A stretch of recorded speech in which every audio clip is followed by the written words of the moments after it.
사축 예배문활 안하계시해 자가보장 조할 즉금문화자 시어보장 일체구족 객무흠소 사용자재 하가향해 구명나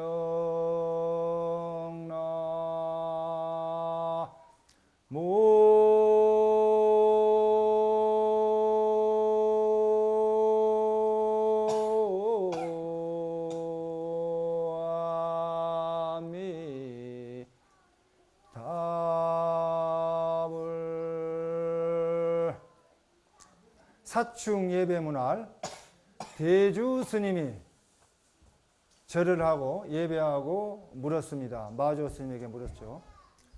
안하계시 해의 자가보장 어떤 것이 해의 자신의 보배 창고입니까? 조할 마조 스님이 말씀하시되 즉금문화자 시어보장 바로 지금 나에게 묻는 그것이 바로 그대의 보배 창고이다. 일체 구족 계획무흠소라 일체가 다 구족해서 다시는 부족함이 없고 사용자재 하가향에 구명이 있고 쓰는 것이 자제한데 어느 겨를의 밖을 향해서 구하고 찾겠는가. 안녕하세요. 네, 반갑습니다. 오늘은 2567년 2023년 부처님 오신 날입니다. 실록의 계절 5월달 계절의 여왕 5월이 다 지나가고 있습니다. 며칠 남지 않았습니다. 2023년은 금년도 윤달이 들었죠. 2월달에 윤달이 들어서 2023년은 음력으로는 13개월입니다. 그래서 윤달 한 달을 더 했기 때문에 부처님 오신 날 4월 촉바일이 좀 늦어졌습니다. 다른 해보다 약간 좀 늦었습니다. 낮에는 그래서 지금 이제 초여름의 날씨로 굉장히 무덥습니다. 그리고 밤에는 또 일교차가 심해서 건강에 주의들 하시고 감기 조심하시기 바랍니다. 부처님 오신 날을 축하하는 박수를 한번 크게 한번 칩시다.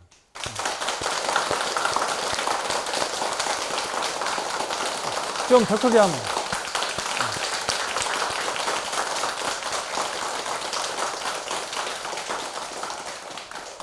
예, 이 박수 소리와 함께 아주 시원하게 여러분들 그 모든 일이 잘 풀리길 바랍니다. 서가모니 부처님은 기원전 624년에 태어나셨습니다. 음력 4월 초파일 날. 그렇다면은 2023년부터 시작해서 624년 전이니까 2023년에다가 623년을 더해야만이 부처님 오신 그 날에 해가 됩니다. 그런데 그렇게 되면은 2647년이 됩니다. 그럼 왜 2567년이냐 아시는 분 있어요? 2647년인데 왜 2567년인가? 그건 이제 여러분들이 그 불기는 부처님이 열반하신 돌아가신 해부터 원점에서 1년 시작합니다. 그러니까 624년 전에 돌아가셨지만은 80살을 살았기 때문에 그 이후부터 불기를 시작하는 겁니다. 그래서 그렇게 계산하면은 금년도가 2567년이 됩니다. 그러니까 그 서기는 예수님이 태어난 해부터 1년씩이기 때문에 예수님이 태어난 지 2023년이 됐지만은 부처님은 열반한 지 2567년이 됐습니다. 그러니까 그 이전에 80년을 더 살았기 때문에 2647년인데 돌아가신 해부터 계산하니까 금년도가 2567년이 됩니다. 불기가. 그렇게 여러분들 아시면 되겠습니다. 그래서 부처님께서는 BC 기원전 624년 전에 태어나셔서 BC 544년 80세를 사시고 돌아가셨습니다. 그래서 돌아가신 해부터 불기를 계산하니까 2023년 금년도가 2567년째입니다. 2023년 부처님 오신 날은 좀 특별한 날입니다. 정부에서 대체공휴일로 지정했죠. 대체공휴일 지정해서 연휴가 3일간 들었어요. 월요일 날도 공휴일 하니까. 그러면 대체공휴일은 어떻게 하느냐? 이제 한국의 휴일은 쉬는 날이 법정공휴일, 그 다음에 법정휴일, 그 다음에 대체공휴일, 그리고 임시공휴일 이렇게 나눕니다. 그런데 그러면 대체공휴일은 뭐냐? 달력에 빨간 날로 표시해요. 빨간 날로 표시하고 학교도 쉬고 관공서도 쉬고 도서관도 쉬고 기업체도 쉬고 공무원도 쉬고 은행도 쉬고 어린이집도 쉬고 그래서 병원도 쉬고 모두 쉬는 날을 이렇게 이제 공휴일이라고 합니다. 그래서 대체 공휴일은 이제 공휴일이 토요일과 일요일에 겹쳤을 때 그 다음에 첫 번째 쉬지 않는 날을 연거푸 쉬게 되는 겁니다. 그래서 금년도 부처님 오신 날은 특별하게 여러분들이 보너스를 받으신 거예요. 그래서 연휴가 월요일까지 29일까지 되니까 지금 외국으로 많이 나가버렸어요. 연휴 때문에 외국으로 많이 나가서 지금 이제 우리나라가 좀 텅텅 비었습니다. 근데 그럼에도 불구하고 여러분들이 부처님 오신 날을 축하하려고 이렇게 와주셔서 여러분들 부처님께서 큰 복을 주실 겁니다. 오늘 복을 많이 받아가세요. 오늘 이 시간에는 여러분과 함께 이제 불교에서 경제를 어떻게 바라보는가, 불교의 경제관, 그리고 부처님 말씀을 통해서 한번 생각해보고 마조 스님이 대주 해해 스님에게 참배를 왔을 때 언하에 대오를 시켜서 크게 깨닫게 하는 그런 인연 이야기를 함께 나누고자 합니다. 그리고 법문 끝나고 공지사항을 간략하게 이렇게 말씀드리겠습니다. 여러분들이 언론 보도를 통해서 잘 알고 계신 내용입니다. 20여일 전에 2023년 5월 5일 금요일 날 세계보건기구 WHO가 코로나 비상사태를 해제한다고 발표했습니다. 잘 아시죠? 그래서 세계보건기구가 코로나 비상사태 해제하고 일주일 있다가 한국 정부에서 2023년 5월 11일 날 목요일 날 코로나19 종식을 선언했습니다. 박수 한번 칩시다. 아주 코로나가 이제 완전히 세계적으로 끝나버린 거예요. 그래서 2020년 1월 30일 날 국제공중보건기구 위기상황을 선포한 지 약 3년 4개월이 지났습니다. 3년 4개월 만에 전 세계에서 약 6억 9천만 명, 7억만 명 가까이 코로나19에 걸렸어요. 확진됐고 690만 명이 사망했습니다.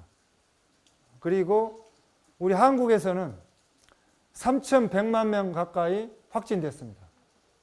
그리고 3만 4천 명이 사망했습니다. 한국에서. 그래서 코로나19 3년 4개월 동안에 돌아가신 영가님들 690만 명, 또 한국의 3만 4천 명에게 명복을 비는 묵념을 잠깐 하겠습니다. 죽비를 잠깐 치세요. 죽비 치면은 묵념하시고 죽비 치면 묵념을 끝내겠습니다. 잠깐만 하시죠.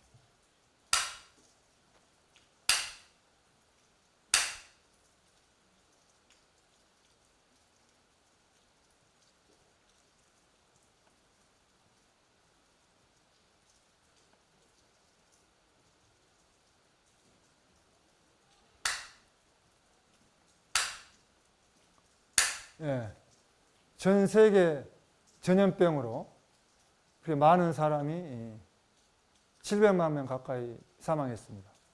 한국 정부는 이제 코로나19 종식을 선언하고 엔데믹은 풍토병입니다. 풍토병을 화를 선언하고 다음 달 1일, 6월 1일부터 2023년 6월 1일부터 이제 위기경보, 감염병 위기경보 단계를 심각한 단계에서 경계로 하향했습니다. 그래서 이제 마스크를 동네 약국이나 동네 의원 그런 데서 마스크 착용 의무를 해제할 예정이라고 합니다. 그리고 이제 6월 1일 목요일, 다음 달 2023 6월 목요일부터 코로나19 통계 발표를 매일 일간 매일매일 보고하던 것을 일주일에 한 번 이렇게 주간으로 변경한답니다. 그래서 코로나19 발생하고 3년 4개월 동안 범세계적인 위기를 잘 극복해낸 우리 대한민국, 한국의 국민들과 또 코로나19를 극복하기 위해서 많은 병원 의사, 간호사 또 많은 분들이 수고했습니다. 수고해 주신 분들께 또 큰 박수 한번 칩시다.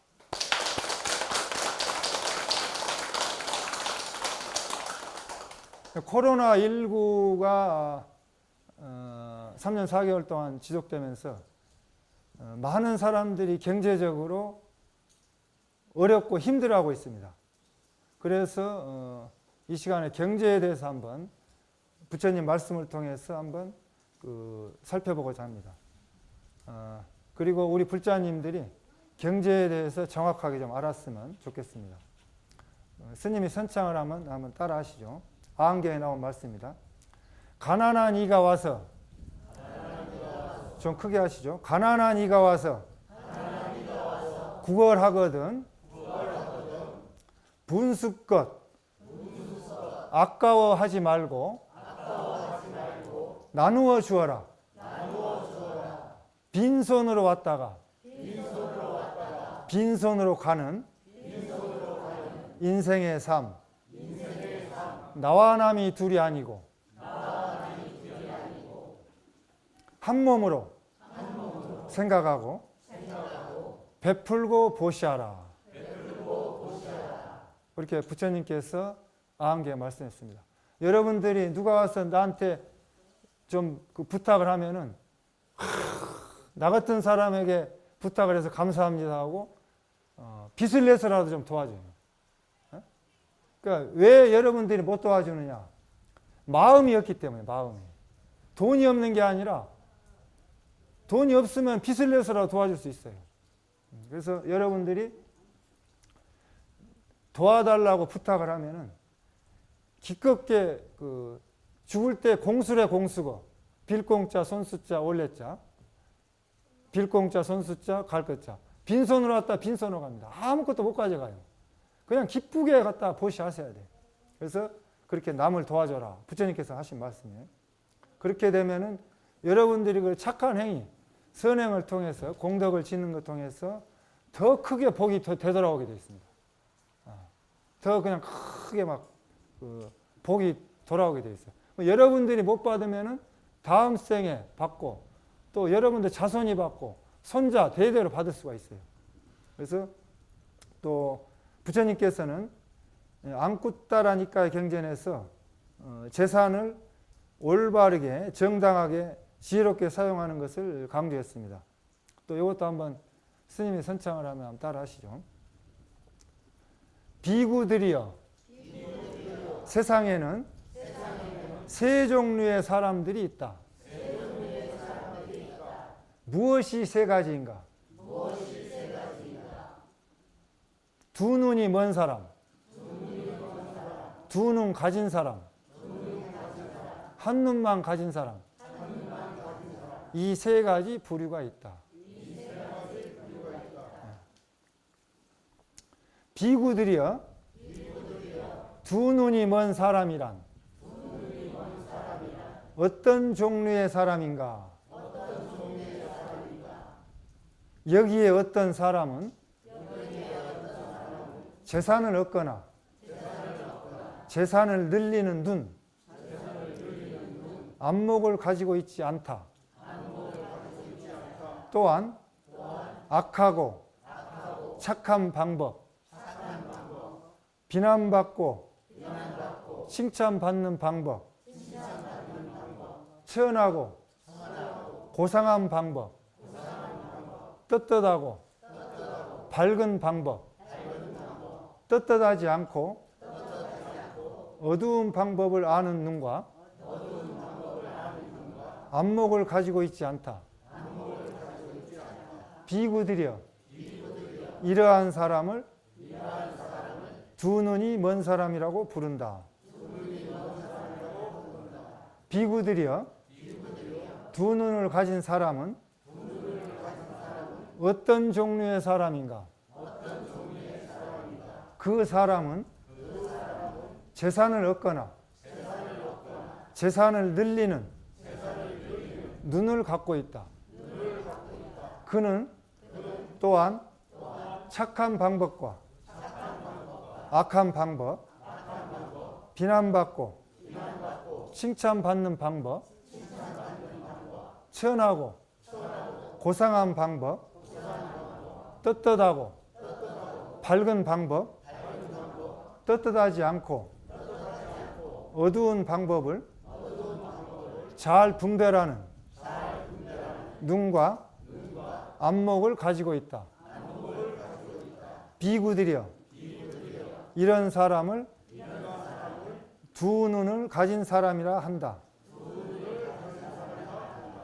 그 말씀했습니다. 그러니까 부처님께서는 아주 상식적이고 합리적인 사람입니다.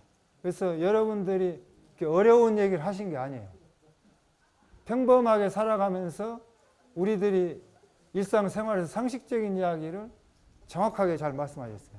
그래서 첫 번째 안목은 경제를 알아서 여러분들이 재산을 늘리고 직업을 가져서 안정된 생활을 하고 이렇게 살아가라 이런 말씀입니다.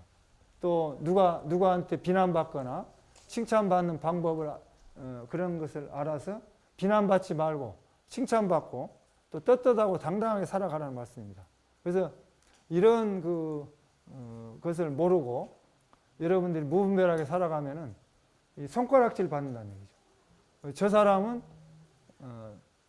불교를 믿는 사람인데 저렇게 살고 있다. 그러면 부처님이 욕을 먹어요.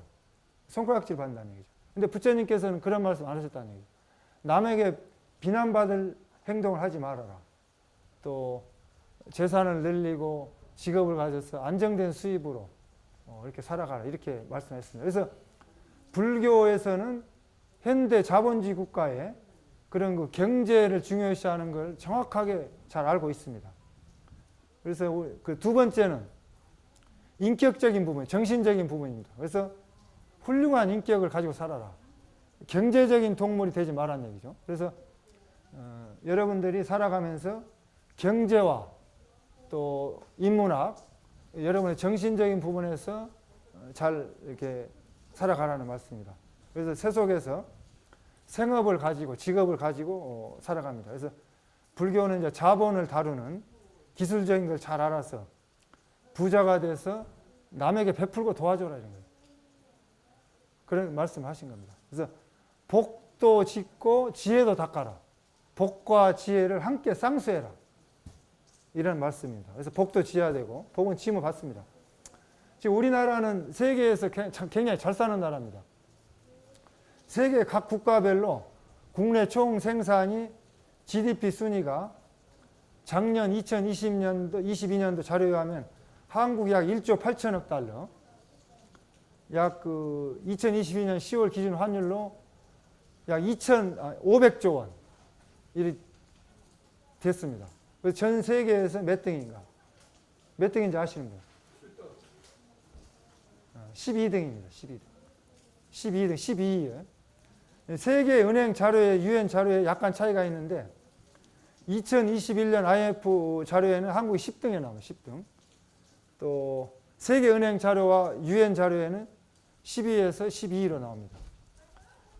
그리고 이제 국민 개인당 1개인당 그 명목 GDP는 뭐냐? 그러니까 국내 총생산 GDP에서 인구수로 나누는 것을 말해요. 그럼 통계청 자료에 의하면은 룩셈부르크가 1등입니다. 국민 1인당 그 소득은. 그리고 한국은 35,000달러로 29등입니다. 국민 1인당. 그래서 한국의 이제 국가통계청 자료에 의하면은 1위가 버뮤다고 한국은 26등입니다. 그래서 자료마다 약간씩 차이가 있지만은 분명한 사실은 뭐냐? 대한민국은 전 세계에서 선진국이다. 10등에서 12등.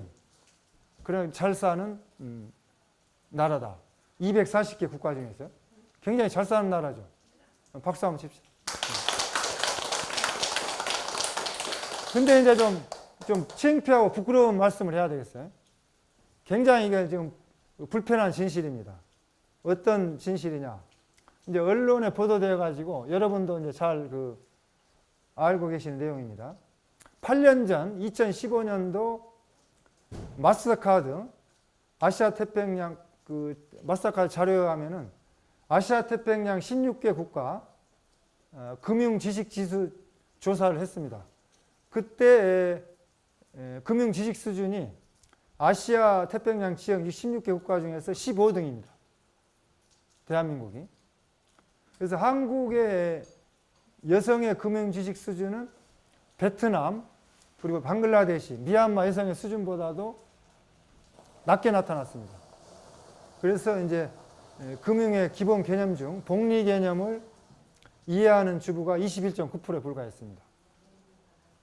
이게 이제 2014년도 6월에서 8월 동안에 12,574명 조사해서 대만이 71.9%, 홍콩이 68.2%, 미얀마 65.5%, 방글라데시가 60.2%, 한국이 58.6%로 수준이 베트남보다 더 낮다는 얘기죠. 2011년도 14개 국가, 아시아 태평양 국가에서는 14등으로 꼴찌가 됐습니다. 그리고 이제 국제 신용평가 스탠더드 앤드 푸어스 S&P가 2018년도 발표한 세계 금융 이해력 조사에서 한국은 142개 국가 조사를 했는데 77등입니다. 그래서 금융 문맹률이 67%에 달하는 것으로 나타났어요. 그러니까 우리가 지금 컨맹이죠. 컨맹, 폰맹 뭐 이렇게 이런데 금융 문맹이라는 거 뭐야? 금융에 대해 잘 모른다는 얘기예요. 그게 이제 70% 가까이 우리 한국의 국민 중에서 70%가 10명 중 7명이 금융 문맹이라는 겁니다. 그래서 아프리카 알제리, 남미 자메이카 같은 수준인데 33점으로 아프리카 가봉이 35점, 우간다가 34점 보다 낮은 점수를 받았습니다. 이건 좀 불편한 진실이지만은 좀 부끄럽고 창피한 현실입니다. 그래서 한국개발연구원 KDI가 2년 전에 2021년도 실시한 전국민 경제 이해력 평균 점수는 56.3입니다. 그래서 이제 한국은행과 금융감독원이 2023년 3월 29일에 발표한 작년 2022년도 전국민 금융 이해력 조사 결과에 따르면 전국민 18세에서 79세 성인 2,400명을 대상으로 금융 이해력 평균 점수가 66.5점입니다. 그래서 이제 결론은 뭐냐? 전국 경제연합회 정경련 보고서에 따르면은 한국 국민은 결국 고등학교 졸업과 과정 중에서 경제 관련 전공을 공부하는 사람을 제외한다면 한국 국민의 대부분이 체계적인 경제 공부를 한 적이 없는 것으로 보인다. 이렇게 결론을 냈습니다. 그러니까 한국 국민은 금융에 대해서 전혀 교육을 받지 못하고 있다는 것입니다. 그래서 이제 인구보건복지협회, 한국인구보건복지협회에서 조사에 따르면 우리나라 한국 경제의 87%, 약 90% 가까이 가정주부가 경제권을 가지고 있답니다. 그렇다면 이 한국의 가정경제가 금융 지식 수준이 낮은 비전문가의 손에 의해서 맡겨지고 있다.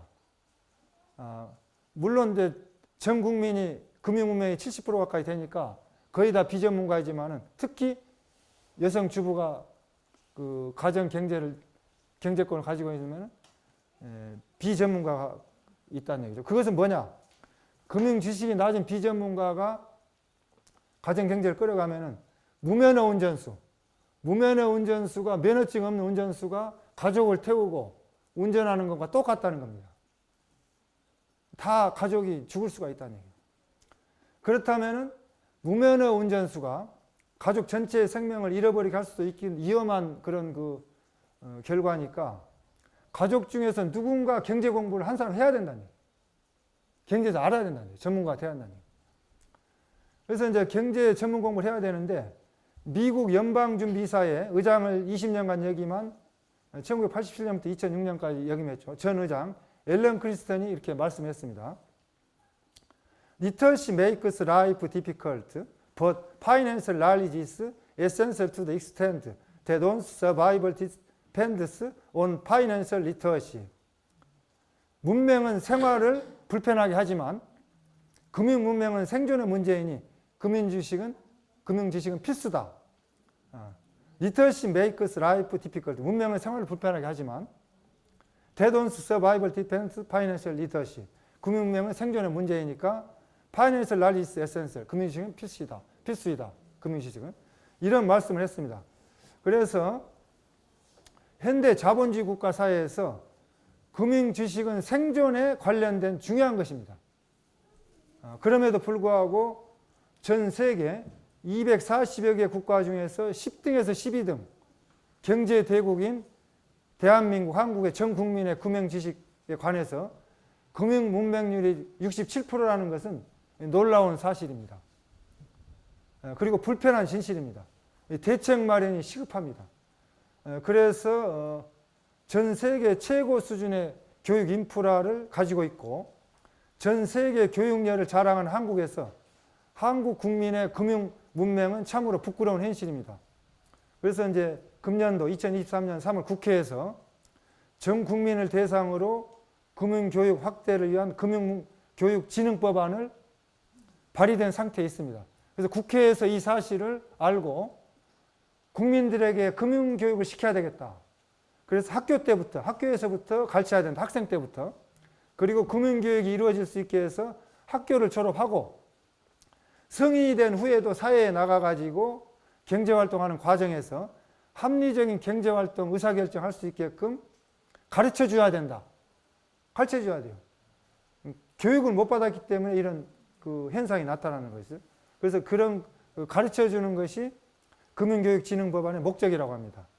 현대 자본주의 사회에서 일정 수준의 금융경제 지식이 없다면 생존이 불가능합니다. 생존을 위해서 꼭 필수적으로 가르쳐줘야 된다. 그래서 국회에서 금융교육진흥법안을 발의해가지고 곧 통과가 됩니다. 그렇게 되면은 이제 학생 때부터 이걸 가르치는 거예요. 가르쳐줘가지고 또 성인이 되고 나서도 할 수 있게끔 국가적인 차원에서 지금 하려고 노력을 하고 있습니다. 그래서 우리 불자님들이 좀 알아야 됩니다. 경제에 대해서. 그래서 제가 이제 이 실례를 한번 재미있는 실례를 한번 말씀드리겠습니다. 노벨상 아시죠? 노벨상? 노벨상이 지금 127년 동안 내려오고 있습니다. 그럼 어떻게 해서 노벨상 기금이 127년 동안 고갈이 되지 않고 내려올 수 있었던가? 이 사실을 여러분들이 한번 알으셔야 되겠어요. 그래서 1896년, 127년 전의 일입니다.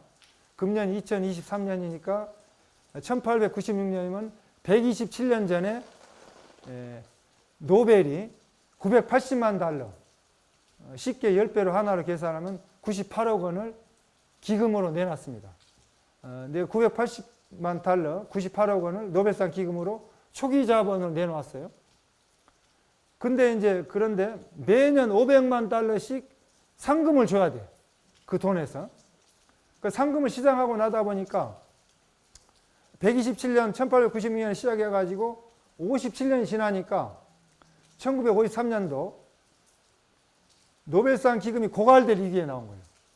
300만 달러밖에 안 남았습니다. 그래서 노벨상 기금이 고갈되면 이제 상을 줄 수가 없는 겁니다. 그걸 끝나버려요. 그러니까 노벨상 기금의 초기 자금 980만 달러를 시작해가지고 57년 지나서 1953년도 30% 정도밖에 남지 않았어요. 그럼 이것을 어떻게 연장해 나갈 수 있는 것인가? 이 대책을 마련했는데 노벨상 기금에서 원래 은행 이자만 받았다. 은행 이자 저금하고 채권을 사가지고 이자만 가지고 연장해 나간 겁니다. 그래서 그 방식을 바꾼 거예요.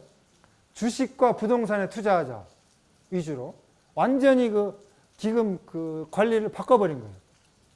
바꿔가지고 노벨상 기금 관리하는 방식을 바꾼데 주식 투자, 부동산 투자를 해가지고 관리한 결과 대성공을 했습니다. 그러니까 53년도 300만 달러 고갈될 위기에서 그 관리를 해서 40년이 지난 1993년도 30년 전이죠. 93년도면 2023년이니까 53년부터 40년간 그 300만 달러 관리하다 보니까 기금이 얼마로 불어났느냐? 2억 달러.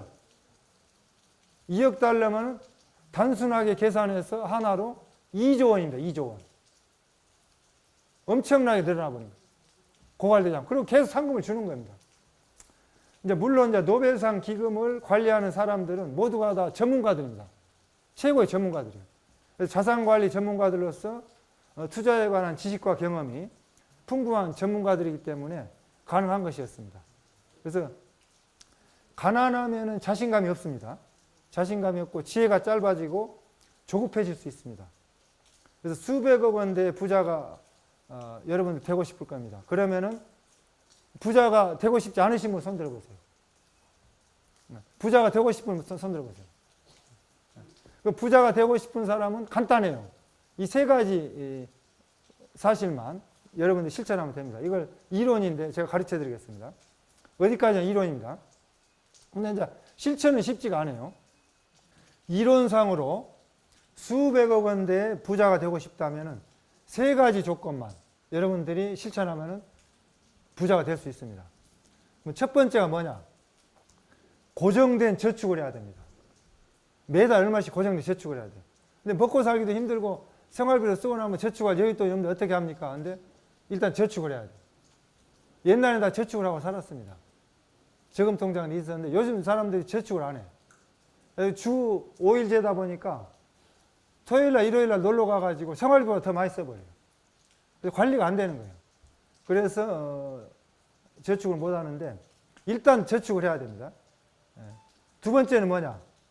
종잣돈을 마련해가지고 고수익에 투자를 해야 돼. 아까 노벨상 기금회처럼 투자를 잘 해야 됩니다. 근데 투자할 돈이 없다. 종잣돈이 없는데 누구는 스님 그 말을 모릅니까? 다 아는 사실인데 돈이 없는데 어떻게 투자합니까? 근데 돈이 한 푼도 없는 사람이 1억 원을 모으기가 힘들어요. 5천만 원 모으기가. 왜? 매달 저축해서 모아야 되니까. 그러나 돈을 가진 사람은, 종잣돈을 가진 사람은 벌 수가 있는 겁니다. 그래서 종잣돈이 없다면은 투자할 종잣돈을 마련해야 됩니다. 그래서 보릿고개 들어보셨죠? 보릿고개? 씨앗은 먹지 않는다고 그러잖아요. 그러니까 씨앗이 있어야 한다. 씨앗이. 세 번째는 뭐냐? 장기적으로 기다려야 된다는 얘기죠. 조급해가지고 막 이렇게 해서는 안 된다는 얘기죠. 그래서 주식하시는 분들이 왜 손해를 보느냐? 주식하는 사람들 얘기 들어보니까 단타라고 그래. 단타. 짧은 단자. 금방금방 막 팔아버린다는 얘기죠. 그러니까 막 그 손해를 많이 봐버리는 거예요. 근데 제대로 하는 사람은 우량한 기업을 선택을 해가지고 파악을 해가지고 장기적으로 기다려야 된다는 얘기죠. 부동산도 마찬가지고. 그래서 이 세 가지 조건을 갖춰야 되는데 여러분들이 이 사실을 알고 계시지만은 실천은 쉽지가 않습니다. 그래서 세 가지 조건에 다다르기 위해서는 첫 번째 뭐가 있어요? 인내심이 있어야 합니다. 인내심. 충분한 인내심. 그리고 공부해야 됩니다. 투자 기술 공부를 해요. 경제 공부를 하지 않고서는 안 돼요. 그래서 투자는 부자가 되는 지름길인데 중국의 구구씨라고 있어요. 구구씨. 구구씨가 당신은 왜 가난한가? 이것을 20여 년 전에 책을 써가지고 중국 전역에 14억 인구에게 히트처럼 베스트셀러가 됐습니다. 그 이후로 이제 2탄으로 그는 왜 부자인가? 그 책을 써가지고 그것도 이제 베스트셀러가 됐는데 중국의 구구씨가 그는 왜 부자인가에서 뭐라고 말씀했느냐? 현대의 부자는 모두 공부를 해야 한다. 지식이 없으면 품격이 없고 격조가 없다는 것은 사실 작은 문제에 불과하다. 그보다 지식이 없다는 것은 경쟁력이 없다는 의미로 이는 생존의 문제와 직결된다. 뭐 이렇게 했습니다. 그래서 투자는 부자가 되는 지름길인데 매우 위험한 길입니다. 그래서 여러분들이 부자가 되려면 공부를 해야 된다. 그래서 많이 알아야 된다는 얘기죠. 그래서 경제 전문 지식을 쌓고 투자 기술을 배워야 됩니다. 부자가 되려면 공부를 해서 여러분들이 그걸 실천해야 되는데, 부처님께서는 경제 공부를 잘 해서 경제 전문 지식을 잘 알아서 여러분들이 아까 말씀한 것처럼, 암기에 말씀한 것처럼 그걸 정확하게 알아서 부자가 돼서 남을 도와주라는 말씀을 했습니다. 그래서 부자가 돼서 어려운 사람들을 부처님의 자비의 나눔을 실천했으면 좋겠습니다. 극고독 장자 수달타인데, 수달타 거사는 이야기를 좀 하겠습니다. 수달타 거사는 서가모니 부처님께서 기원정사를 지어서 바친 거사입니다. 그러니까 극고독 장자 수달타 거사가 서가모니 부처님께 정사를, 부처님 거처하는 집을 지어가지고 시주한 거사입니다. 자비로운 마음으로 외롭고 늙은 사람들에게 아낌없이 보실하였다 하여 극고독, 줄급자, 공급할급자, 외로울 것자, 고독할 독자, 장자라고 이렇게 했습니다. 원래 수달타는 겐지스강, 인도 겐지스강을 오르내리면서 무역업을 하는 사람이었습니다. 그런데 그 어느 날 마가다구, 라자그리아, 왕사성이죠. 라자그리아, 왕사성에 있는 친척집에 갔다가 서가모니 부처님이 왔다는 말을 듣고 부처님이 계신 시타수, 중국 그 한자로는 한림, 찰한자, 숯불림자라고 합니다. 그래서 시타수로, 부처님이 계신 시타수, 한림으로 찾아갔습니다. 그래서 수달타가 찾아가서 부처님의 법문을 듣고 곧바로 불법승, 부처님과 부처님 법과 승단에 기회해서, 삼보에 기회해가지고 평생 죽을 때까지 부처님을 모시고 부처님 법문을 듣고 공부하겠다는 제가신도가 될 것을 맹세하였습니다. 그리고 석가모니 부처님께 슈라바스티로 와서 법문을 해주실 것을 청했습니다. 스스로 그리고 부처님이 머무를 수 있는, 거처할 수 있는 집을, 정사를 마련해야겠다고 이렇게 생각을 했던 것입니다. 슈라바스티, 시바티 사이성이죠. 사이성으로 돌아와가지고 부처님이 거처할 정사를 알아보았어요. 그러니까 근데 이제 수달타가 콧살라구, 그때 인도에 콧살라구 있었는데, 콧살라구의 태자는 이제 왕의 권력을 이어받을 그런 그 아들이죠. 왕의 아들이죠. 기타태자가 소유하고 있는 커다란 산, 그 숲이 있었습니다. 그래서 그 기타태자가 소유하고 있는 그 산의 산 전체를 서가모니 부처님 거처로 가장 적당하지 않나 이렇게 생각을 하고, 기타태자에게 그 산을 팔으라고 이렇게 말씀을 했습니다. 그러니까 기타태자가 숲 전체를 금으로 깔면은, 산 전체를 금으로 깔면은 팔겠다. 그래야 그 금으로 깔아도 팔 수가 없다. 그렇게 얘기를 했습니다. 그러니까 금싸라기 땅보다 더 가치가 있고 비싼 땅이죠. 그러니까 이제 수달타 극고독 장자가 기타태자하고 이렇게 밀당을 했어요. 밀고 당기고 이렇게 이제 팔아라, 팔지 못하겠다 이렇게 계속 그렇게 이제 그 교섭을 하면서 협상을 했습니다. 그러니까 일종의 이제 그 싸움은 아니고 분쟁 비슷하게 자꾸 이렇게 이제 그 밀당을 하니까 그 태자의 신하가 있었어요. 왕의 이제 그 왕권을 이어받을 그런 태자니까 그 태자의 신하가 그걸 보고 있다가 기타태자하고 수달타하고 이렇게 중재를 했습니다. 그래서 중재를 해가지고 잘 이렇게 이제 중재를 했는데, 뭐 어떻게 중재를 했느냐? 금으로 깐 부분만 팔고 금으로 깔지 않는 부분은 팔지 않겠다. 이렇게 이제 서로 양보를 해서 이렇게 이제 했습니다. 그러니까 그 수달다가 이제 자기 재산을 팔아가지고 금으로 바꿔가지고 계속 그 숲에다가 산에다 금을 까는 거예요. 부처님한테 이제 집을 지어준 땅을 확보하기 위해서. 까니까 이제 금을 바꿔서 계속 까는데 수달다 재산도 한계가 있는 겁니다. 금으로 바꾸다 보니까 이제 재산이 바닥이 나게 생겼거든. 그래서 그 더 이상 금을 바꿀 수가 없고, 금은 이제 계속 깔았는데 산 전체를 금으로 덮을 수는 없고, 이렇게 이제 됐습니다. 근데 이제 그런 그 과정에서 재산을 팔아가지고 계속 금으로 막 이제 부처님 정사를 지어주겠다고 하는 것을 그 기타태자가 보고 있으면서 거기서 감동을 받은 거예요.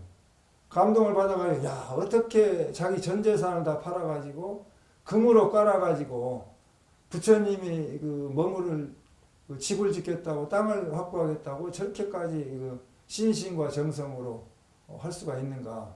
거기서 그 감동을 받아가지고 기타태자가 그냥 마음이 바뀌어버린 겁니다. 마음이 바뀌어가지고는 야, 이걸 내가 부처님한테 재산을 바쳐야 되겠다. 저런 그 거사도 있는데 자기 전 재산을 팔아가지고 부처님 집을 지어줄 땅을 금으로 깔고 있는데 나는 이것을 금덩어리 그걸 다 받고는 그 부분만 주겠다니까 자기 자신의 마음이 너무 옹졸한 거예요. 그래서 거기서 감동을 받아가지고 금으로 깐 부분도 그 이렇게 시주가 됐지만은 같이 합동으로 수달다하고 기타태자하고 합동으로 그냥 산 전체 숲을 바쳐버린 겁니다. 그래서 이제 그 부처님 기원정사가 지어지는데 집을 지을 목재까지 기타태자가 이렇게 이제 갖다 바쳐버린 거예요.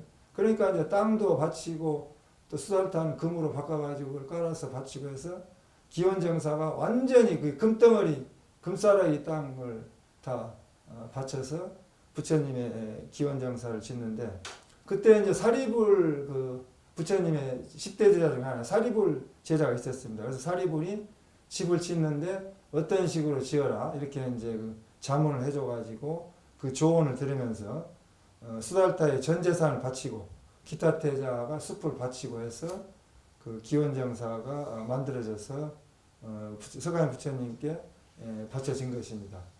이 정사의 이름을 기수국 고덕원 정사라 이렇게 그 이름을 붙인 것입니다. 그래서 왜 기수국 고덕원 정사냐면 기타태자가 목재도 바치고 일부 땅을 바치고 또 수달다가 금으로 깔아가지고 땅을 바치고 해서 기수국 고덕원 정사라고 이렇게 지어진 것입니다. 우리 신도님들이 절에다 시주할 때 이 부처님을 모시고 법당에 스님들 요사체를 짓는데 금으로 깔아가지고 시주할 신도님 있습니까? 손 한번 들어보세요. 그러니까 그만큼 신심과 정성과 그 믿음이 강하다는 것입니다. 그래서 이와 같이 이렇게 부처님께 기여한 불교 신도님들이 부처님이 거치할 정사, 집을 요사체를 짓고 스님들이 공부할 그런 요사체를 짓는데 땅 전체를 금으로 깔아가지고 땅을 시주를 바치고 또 건물까지도 지어가지고 바쳤습니다. 우리 불교 신도님들의 복력이 무한하고 자손만대로 이어지려면 이렇게 그 신심과 정성이 지극해야 됩니다. 그래서 이 복을 짓고 부처님 전에 복을 짓는 그 복전은 영원히 내려가서 그 무르복이 되는 것입니다. 이 한계가 없는 거예요. 이 돈을 갖다 바치고 하는 것은 그 어려운 이웃에 도와주는 것은 그 복력이 한계가 있어서 그 복력이 다할 수가 있지만은 부처님 전에 복을 짓는 것은 깨달음으로 가는 영원한 생명의 이 현상을 윤회를 벗어나는 그런 그 무한한 절대 무한의 세계로 가는 그런 그 수행처소를 만든 것이니까 바로 그 복력이 끝이 없는 겁니다. 이렇게 평범한 가정생활하는 불교 신도님이 어떻게 행복을 느끼는가 이렇게 얘기를 했는데 그 시주를 한 부처님께 시주를 한 극고덕 장자에게 부처님께서 하신 말씀입니다. 그러니까 수달다. 그러니까 부처님께 금으로 깔아가지고 땅을 바친 정사를 지어준 극고덕 장자에게 부처님께서 평범한 일반 우리 보통 사람들이 어떨 때 행복함을 느끼는가 이렇게 하신 말씀을 한번 그 말씀을 올리겠습니다. 그러면 우리들이 살아갈 때 평범한 사람들이 어떨 때 행복감을 느끼는가? 이것을 부처님께서 실제 이렇게 말씀하십니다. 아주 평범하고 상식적인 이야기예요.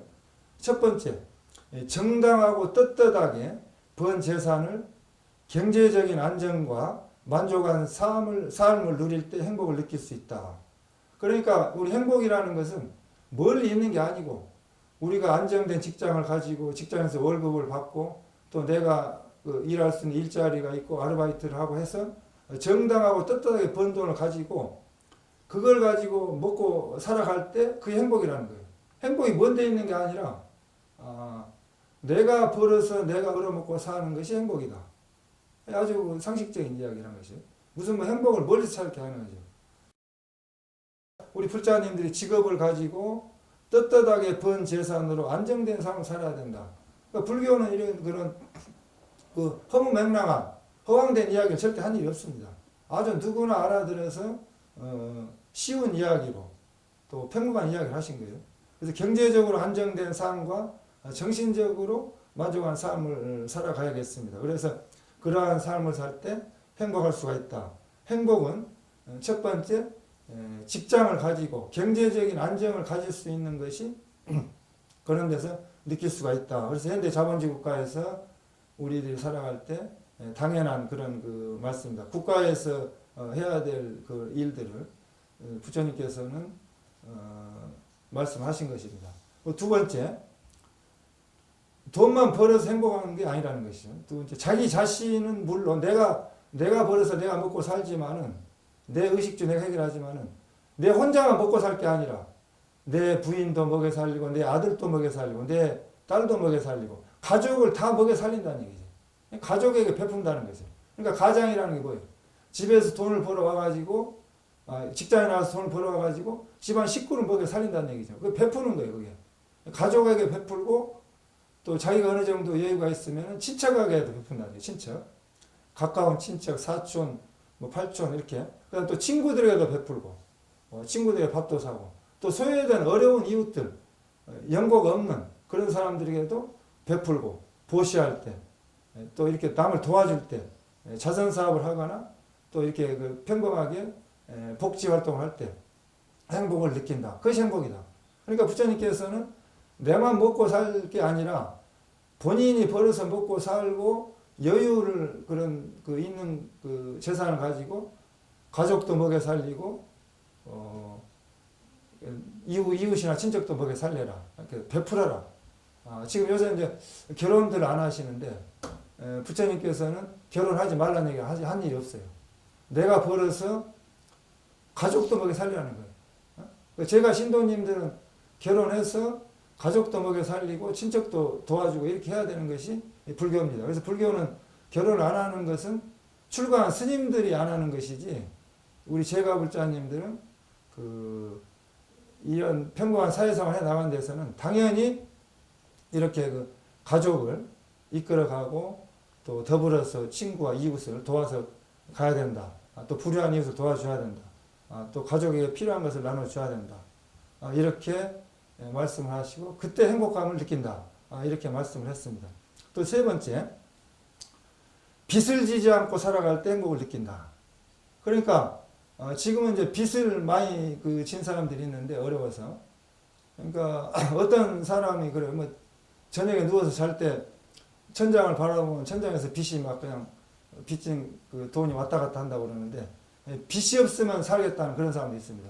빚지고 사는 게 정말 어렵습니다. 빚의 압박을 받는 게. 그러니까 부처님께서는 빚의 고통에서 벗어나라. 빚을 지지 마라. 빚을 지지 않으려면은 재산 관리를 잘 나눠서 해야 됩니다. 근검전략에서. 절대 이렇게 지금 이제 카드들을 많이 쓰니까 막 그냥 그 선불로 이렇게 하는 게 아니고 우선에 그냥 그 카드로 신용카드로 이렇게 지불하다 보면 나중에 월말 결제할 때 자기가 번 소득의 이상각의 그 카드 결제액이 나와가지고 결국은 빚입니다. 신용카드라는 게 별게 아니고 외상카드. 전국에다 외상카드를 깔고 다니는 거예요. 그냥 막 긁고 다녀요. 그러다 보면 전 세계에다 외상카드를 깔고 다니는 거예요. 그렇게 되면 나중에 빚쟁이밖에 될 수 없어요. 그래서 할부 조하심은 그것도 빚입니다. 그러니까 여러분들이 부처님께서는 빚을 지지 말고 살아라. 그런 말씀했을 때 여러분들이 그 신용카드, 외상카드 가지고 막 긁어대는 사람 나중에 어려움을 많이 당할 수가 있어요. 다음 달에 그 결제 나가는 것도 빚입니다. 그래서 빚을 지지 말아라. 그래서 현대사회에서 지금 당장 체크카드는 괜찮겠죠. 체크카드는 바로 즉석에서 통장에서 빠져나가니까 신용카드보다는 체크카드를 쓰시고, 신용카드는 사실상 대출이 아니고 약탈적 대출이라고 합니다. 약탈적 대출. 전번에 그 중앙 일간지하고 이렇게 그 신문 기자가 보도를 했는데, 대출이 아니고 약탈해 간 정도의 수준의 대출이다. 실질적으로. 그러니까 뭐 지금 뭐 신용 대출이 막 18%, 20% 되는 그런 대출이 있는데, 우량 기업 그 대기업에서도 투자를 해가지고 그 정도 그 이자를 벌기가 어렵습니다. 그러니까 여러분들이 그런 그 빚에 그 휘둘려 가지고 경제생활하는데 어려움을 느끼면 안 된다는 것이죠. 네 번째, 몸신자, 몸으로써 하는 행동. 입으로 말하는 말, 뜻으로 생각하는 것. 그러니까 우리들이 인생을 살아가는 데 있어서 세 가지 업을 짓습니다. 몸으로, 행동으로 짓고, 말로 구업을 짓고, 그 다음에 생각으로 의업을 짓습니다. 그래서 이 세 가지 삼업을 우리가 행위에서 업이 됩니다. 그래서 그 세 가지 업을 청정하고 정직한 생활을 해 나간다. 정직한 말, 정직한 행동, 정직한 생각, 청정한 생각, 이런 그런 바르게 살아갈 때 행복감을 느낀다. 그래서 지구상에서 가장 최고 행복이라는 게 뭐냐? 정직한 게 행복이라는 거예요. 정직한 때. 남을 속이지 않고 자기를 속이지 않는 거. 그건 염라대왕이 와도 겁나지 않고, 검찰총장, 경찰 할아버지가 와도 겁나지 않아요. 그래서 여러분들이 부처님께서 하신 말씀은 바르게 살고, 빚지지 말고 살고, 남을 도와주고, 정당하게 떳떳하게 돈을 벌어서 살아라. 이 네 가지를 행복의 그 조건으로, 그렇게 할 때 행복하다고 말씀했습니다. 그래서 행복을 멀리 있는 게 아니에요. 멀리 있는 게 아니고 평범하게 우리가 살아갈 때 당연하게 그 행복감을 느낄 수 있다. 그래서 부처님 말씀에 비추어 보면은 여러분들이 직업을 가지고, 첫째, 떳떳하게 돈을 벌고 안정된 수입을 재산을 가지고, 두 번째, 가족을 먹여 살리고 친척, 친구, 이웃에게 베풀고 보시하고, 세 번째, 빚지지 말고 안정된 경제생활하고, 네 번째, 바른 말과 바른 행동과 바른 생각으로 정직하고 깨끗하게 당당하게 살아간다면 그것이 최고의 행복한 생활이다. 이렇게 말씀을 했습니다. 이게 부처님 말씀이에요. 그러니까 부처님께서는 누구나 상식적이고 보편타당한, 누구나 알 수 있는, 3살 먹은 애들도 알 수 있는 당연한 말씀을 알아듣기 쉽게 말씀했습니다. 그러나 이것을 실천하기는 쉽지가 않습니다. 그래서 우리 불자님들이 모두 부처님 말씀대로 행복을 멀리서 찾을 게 아니라 우리가 살아가는 현실 생활 속에서 안정된 경제생활과 정신적으로 안정된 생활을 할 때 그것이 행복할 수가 있다. 그래서 우리 불자님들이 큰 복을 지으시고 큰 부자가 되시길 바랍니다. 복력이 있어야 여러분이 종교생활을 할 수가 있습니다. 시간복도 있고 경제적인 복이 있어야 됩니다. 여러분들이 정년퇴직하고 살아가신 분들 보면은 가진 것은 시간하고 돈밖에 없는 것 같아요. 우리나라 은퇴하신 분들 보니까 연금은 꼬박꼬박 나오지, 국민연금 나오지, 노령연금 나오지, 그리고 30년 동안 직장 은퇴해가지고 시간 많지. 그래서 시간하고 돈밖에 없어요. 그래서 여러분들이 그런 30여 년 남은 제3의 인생, third age, 남은 인생을 죽기 전에 부처님 말씀대로 기도하고 염불하고 참선하고 수행을 하셔서 원 없이 이렇게 공부하셔서 죽을 때 웃으면서 가셨으면 좋겠습니다. 우리 다 함께 불자님들이 극락세계에 태어나고 도솔천 내은궁에 부처님 계신 세계로 갔으면 좋겠습니다. 법회 시작할 때 대주 해예 스님이 마하조 스님에 참배해서 마하조 스님 언하에 깨달은 그런 인연 이야기를 말씀드리겠습니다. 월주 대주 해예 선사가 깨닫게 된 이야기입니다. 월주 대주 해예 선사는 중국의 건주 사람입니다. 성은 주씨고 월주 대원사 도지화상에게 출가했습니다. 월주 대주 해예 선사가 마주 스님께 참학해서 깨달은 이야기입니다. 초지강서 참 마조 조문할 처음에 강서에 이르러서 마조 스님을 참여하자 마조 스님이 물었습니다. 종화철에 어디서 왔는가? 이렇게 물어봤어요. 여러분들 어디서 왔습니까? 대주 스님이 월주 대운사래. 대주 스님이 말했습니다. 월주 대운사에서 왔습니다. 이렇게 말하니까 마조 스님과 조알 레차 의수하사 원래자 이차자 여기 와서 무슨 일을 하려고 하는가? 무엇 때문에 왔는가? 왈 대주 스님께서 말씀했죠. 내구 불법 구할 구자죠. 부처님 불자 법법자 부처님 법을 구하러 왔습니다. 대주가 말했습니다. 불법을 구하러 왔습니다. 조알 마조 스님이 말했습니다. 자가 보장 불고 포가 산주 작심마 아차 이일물 야무 구심마 불법 자신의 법의 창고는 돌아보지 않고 자가 보장 불고 포가 산주 집을 내버리고 이리저리 돌아다녀 작심마 무엇을 하겠다는 것인가? 아차 이 일물 야무 나의 여기엔 이 한 물건도 없는데 구심마 불법 무슨 불법을 구하려 한다는 말인가? 여러분의 마음속에 참 보배를 가지고 있으면서 집 밖으로 나와가지고 여기저기 돌아다니면서 무엇을 구하러 다니고 있느냐 이런 말씀을 한 겁니다. 여기에는 한 물건도 없다. 그러니 부처님을 구하러 나한테 왔어도 부처님 법이 없다. 그렇습니다. 부처님 법을 한 걸음도 옮기지 않고 바로 이 자리에서 여러분들이 개합할 수가 있습니다. 바로 이 자리에서 부처님 법을 볼 수가 있는 것입니다. 이 동해사 법당에 앉아 계시지만은 여러분들이 바깥을 향해서 자꾸 치닫고 있어요. 마음이 여기 앉아 계시지만은 스님 법문하고 있지만 집중이 잘 안 돼요. 1시간 법문하는 중간에 1시간 동안 집중하기도 어려워요. 자꾸 딴 생각이 치고 들어오니까. 그래서 여러분들이 앉아있는 이 장소에서 안입이 설신, 눈, 안, 귀, 이, 코, 비, 설, 입, 몸, 신, 뜻, 생각 이 6가지 감각기관을 차단하고 여러분의 마음속으로 들어가야 됩니다. 그래야 여러분 자신의 마음속의 부처를 만날 수가 있어요. 마치 잠을 자듯이 잠잘 때 잠자는 사람이 잠을 자는지 모르잖아요. 여기 앉으셔가지고 안입이설신을 차단하고 앉아서 한 걸음도 옮기지 않고 앉아있는 이 자리에서 부처님 만날 수가 있는 겁니다. 마조 스님이 그렇게 말씀하신 거죠. 사충 레베 문할 아나게시해 자가보장 대주 스님이 예배하고 물었습니다.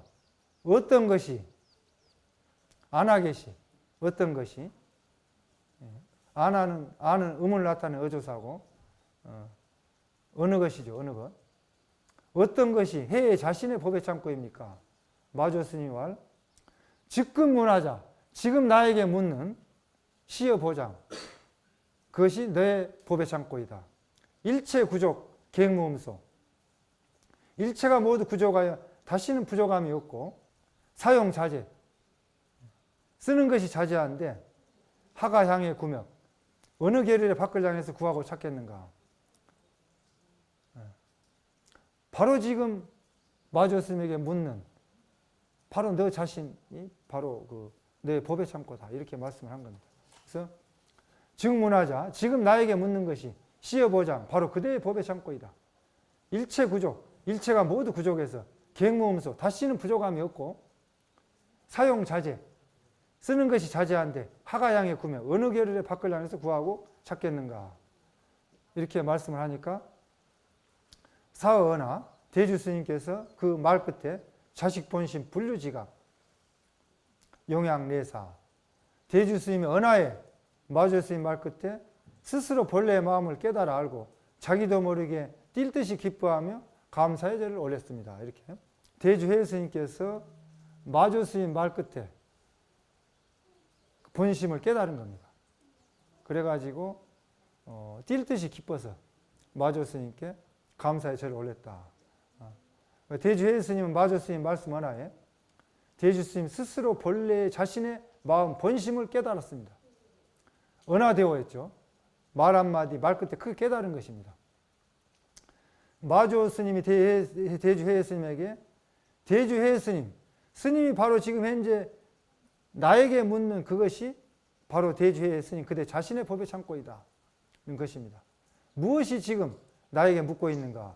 묻는 그 사람이 누구인가? 그 묻는 놈은 일체가 모두 다 갖추어서 구족하다. 그 묻는 사람은 영원히 써도 부족함이 없는 법이다. 죽을 때까지 100년을 쓰고 또 쓰고 또 써도 부족함이 없고 자유자재하다. 한량없이 쓰고 써도 씀에 있어서 자유자재하다. 그런데 어느 틈에 어느 시간에 어느 계를에 다시 저 밖을 향하여서 바깥으로 찾아서 구하러 다니는가. 마조 스님이 한 말씀입니다. 그렇습니다. 여러분들이 부처님 오신 날, 이 좋은 날, 여러분이 공주 동해사 법당에 오셔서 앉아 계시면서 이 스님의 법문을 듣는 바로 여러분 자기 자신의 각자 자기 자신의 본래 면목, 법의 창고를 가지고 있다. 따로 구할 것이 없어요. 바로 법문을 듣는 여러분의 자신이 바로 부처님입니다. 따로 바깥에서 부처님을 찾지 마십시오. 여러분 자기 자신의 마음 바깥에서 부처님을 찾지 마십시오. 마음 바깥에서 찾는 것을 바깥의자, 외도라고 합니다. 외도. 마조 스님이 은하에 깨달은 인연이 월주 대주 회의 스님의 마조 스님 이야기는 유명한 이야기입니다. 그래서 여러분들 잘 알고 계시는 내용인데 우리는 우리 자신을 모르고 살고 있습니다. 우리가 이 세상에서 태어났지만은 어머니 뱃속에서 잉태하고 들어가서 뱃속에 들어가 가지고 육신을 만들어 가지고 10개월간 이 세상에 나왔지만은 나오기 전에 어머니 뱃속에 들어가기 전에 어디서 왔는지 모른다는 거예요. 또 숨을 쉬고 밥을 먹고 생명을 연장해서 살아가고 있는 겁니다. 언제 이 세상에 인연이 닿아가지고 언제 갈지 몰라요. 여러분 자기 죽을 날 아시는 분 손 들어보세요. 자기 죽을 날 아시는 분. 다 모르죠. 우리는 언제 죽을지 모르고 살아갑니다. 그래서 예고 없이 집행되는 사형수예요. 이것을 모르고 살아가고 있죠. 또 죽은 다음에 어디로 가는지 몰라. 화장해버리고 난 다음에. 어디로 가는지 몰라요. 이것을 모르고 사는 인생은 뭐냐? 이걸 깜깜하다고 그래. 깜깜해요. 어둠이라고 합니다. 어둠. 모르니까.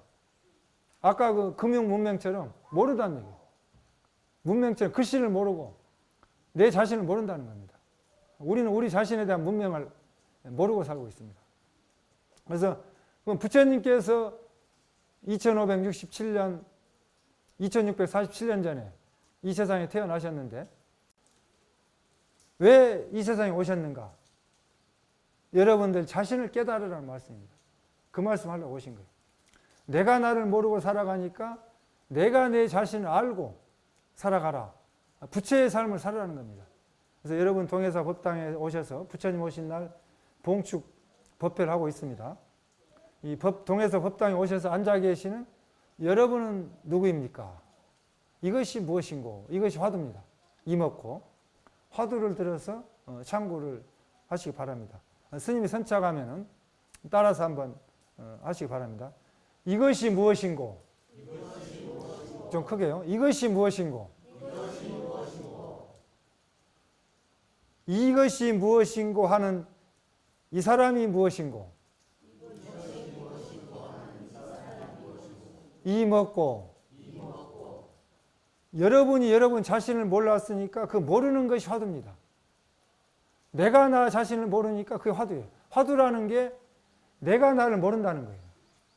모르니까 그 의심을 관찰하는 것이 관화성입니다. 간단해요. 뭐지? 이 먹고 하는 이 사람이 뭐지? 알 수 없는 의심. 그 의심이 일어나지 않으면은 업장이 두터운 겁니다. 그래서 이 화두하기가 참 어려운데 제가 자료를 한번 찾아봤어요.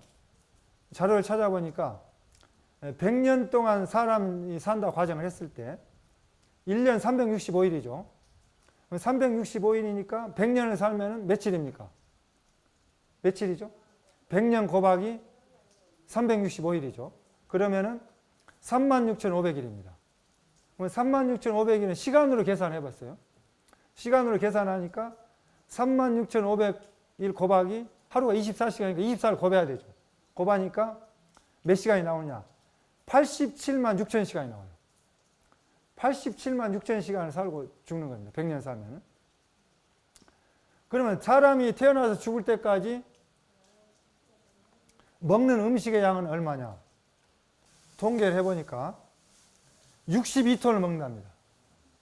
62톤을 여러분들이 뱃속에 넣어가지고 화장실에 가서 빼내는 거예요.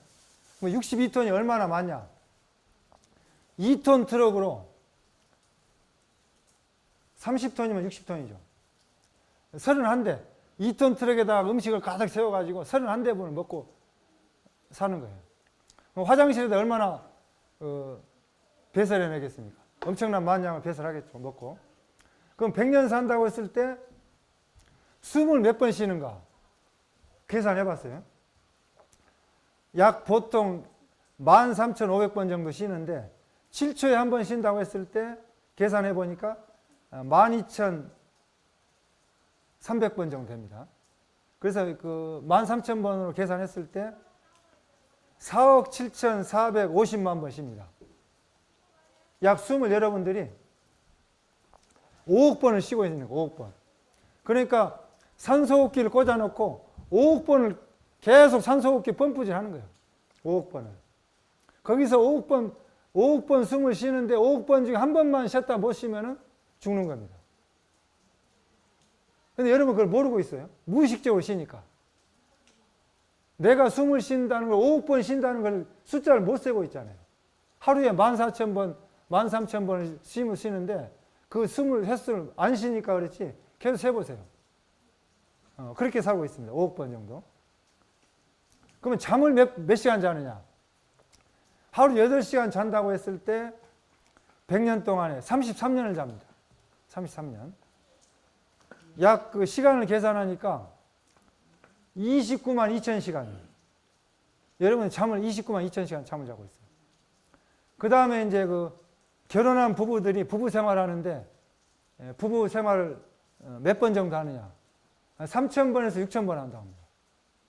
3,000번, 6,000번 하고 밥을 62톤을 먹고 숨을 5억 번 산소호흡기로 그냥 막 쉬고 그리고 여러분들이 36,500일 살다가 언제 갈지 모르게 살아가고 있습니다.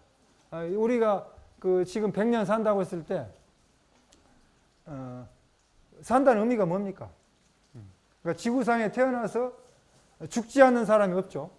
그래서 이제 지구상에 지금 2023년도 현재 80억 인구가 살고 있는데 다 죽습니다. 그래서 80억 인구가 예고 없이 집행되는 사형수입니다. 죽음이란 무엇입니까? 또 산다는 게 무엇입니까? 산다는 의미는 무엇입니까? 밥 먹고 62톤 음식을 먹고 잠을 33년 동안 잠을 자고 배설하고 동물적인 생존을 살아가는 그런 문화 속에 살고 있는데 죽음을 초월하는 영적 문화로 업그레이드해야 합니다. 그러니까 여러분들이 밥 먹고 잠자고 배설하는 그런 문화에서 의식주 해결하는 문화에서 의식주를 해결하고 난 그 이후의 문제, 영적인 문제, 죽음 이후의 문제를 업그레이드해야 돼요. 그래서 인간의 생존이란 무엇인가? 존재의 근본적인 이유는 무엇인가? 우리 자신에게 스스로 물어봐야 됩니다. 그래서 80억 인구가 살아가는데 80억 인구가 다 혼자 왔습니다. 혼자. 처음에 태어날 때 다 혼자 왔어요. 또 죽을 때도 혼자 갑니다. 혼자 죽습니다. 갈 때도 혼자 가고 올 때도 혼자 갑니다. 여러분들이 이제 고독을 느낄 때가 있을 겁니다. 믿었던 사람들이 등을 보이고 돌았을 때, 배신할 때, 또 사랑하는 사람과 이별할 때, 생이별도 있고 돌아가셔가지고 죽음의 사별도 있고 또 나를 이해해 준 사람이 없을 때 여러분들 외롭습니다. 그러나 이 세상에 태어나가지고 아무리 여러분들 이해해 준 사람이 있고 가깝게 산다 하더라도 죽을 때는 혼자 가야 돼. 마지막에 혼자 가야 돼. 그래서 지금 실버타운, 시니어타운 노후 그 요양원에 부부가 같이 들어가가지고 남편이 먼저 돌아가시던가 부인이 먼저 돌아가시던가 결국 혼자 된다는 거예요. 혼자. 그래가지고 청소를 잘 안 해가지고 보통 일이 아니란 얘기예요. 지금 큰 문제랍니다. 결국은 혼자 가야 돼요. 그래서 부처님께서 이 세상에 오신 것은 사대문안에 동서남북 사대문안에 가셔가지고 장례 치르는 모습을 보고 죽음이란 문제를 깨달은 겁니다. 부처님께서. 그래서 80억 인구가 다 죽어가고 있는데 그 죽음이란 문제를 해결해가지고 부처님 오신 날 오셔서 이렇게 여러분들에게 죽음 문제를, 숙제를 풀어주신 겁니다. 그렇기 때문에 여러분들이 산소호흡기를 꽂아놓고 5억 번 동안 펌프질하고 살아가는데 언제 산소호흡기가 멈출지 모릅니다. 그래서 이 무상하고 허망한 세상에 영적인 삶, 영적인 생존, 이 육신은 다 버리고 가야 돼요. 안 받습니다. 도설천 내용국 흥락색에서 여러분들 육신 안 받아요. 다 버리고 오라고요. 돈도 안 받아요. 그러니까 돈과 권력을 해결할 수 없는 문제, 그런 그 문제를 해결하기 위해서는 여러분들이 나를 깨달아야 됩니다. 바로 지금 이 자리에 앉아있는 여러분들이 스님을 법문을 듣고 있는 여러분 자신이 본래 면목입니다. 100년을 써도 부족함이 없고 써도 다함이 없는 법의 창고를 가지고 있습니다. 여러분들 마음속에 있는 부처님을 찾고 깨달아서 부처님 오신 날 여러분들이 부처님을 만나보시기 바랍니다. 24시간 항상 여러분들과 같이 있어요. 한순간도 여러분들과 떠나는 일이 없어요.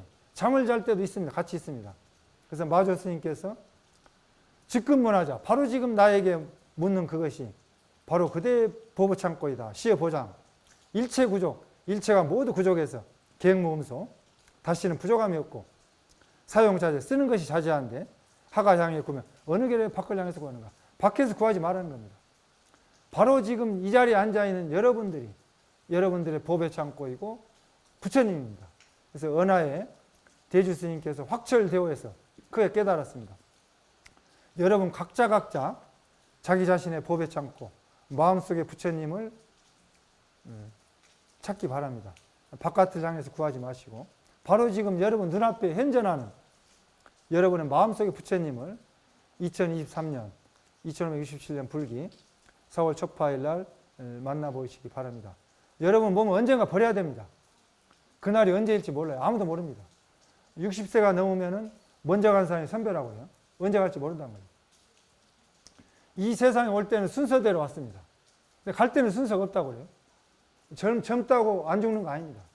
그러니까 여러분들이 언제 갈지 모르는 그 인생을 살아가면서 열심히 기도해야 됩니다. 스님이 선창을 한번 따라 한번 해보시죠. 다 같이 이제 한번 따라 해보시기 바랍니다. 이 세상은 좀 크게 하시죠. 이 세상은 무상합니다. 제 행이 무상합니다.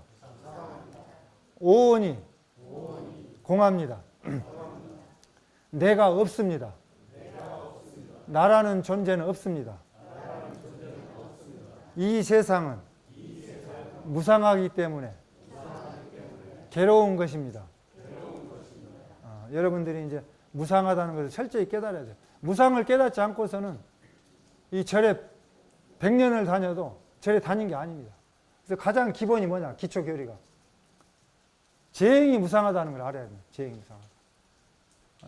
무상하기 때문에 영원히 남편과 같이 살 수 없고 영원히 부인과 같이 살 수 없고 영원히 여러분들이 사랑하는 아들, 딸과 같이 살 수 없기 때문에 괴로움이라는 거예요. 사별의 아픔을 겪으신 분들은 정말 괴롭다는 거예요. 영원히 같이 못 사니까.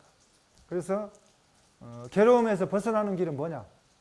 염불하고 기도하고 참선하고 주력하고 또 부처님 말씀대로 이렇게 기도하셔서 염불 삼매에 들어가셔야 됩니다. 화두 삼매에 들어가고 그래서 2567년, 2023년 부처님 오신 날 여러분 주변 이웃에 어렵게 사시는 분들, 여러분들보다 어려운 분들에게 부처님의 자비의 나눔을 실천했으면 좋겠습니다. 2차 인연 공덕으로 천리상강 깊은 어둠은 모두 다 밝아지고 지옥아기 축생 사막도의 고통에서 벗어나고 번외망상이 다 끊어지고 욕계색계 무색계 상계에서 뛰어나오고 극락왕생하고 도설천 내영궁에 왕생하고 일체의 모든 중생이 모두 다 성불하여서 일체의 모든 중생을 제도합시다. 여러분의 가정에 건강과 행복이 항상 하시길 부처님 전에 축원 올립니다. 성불하세요.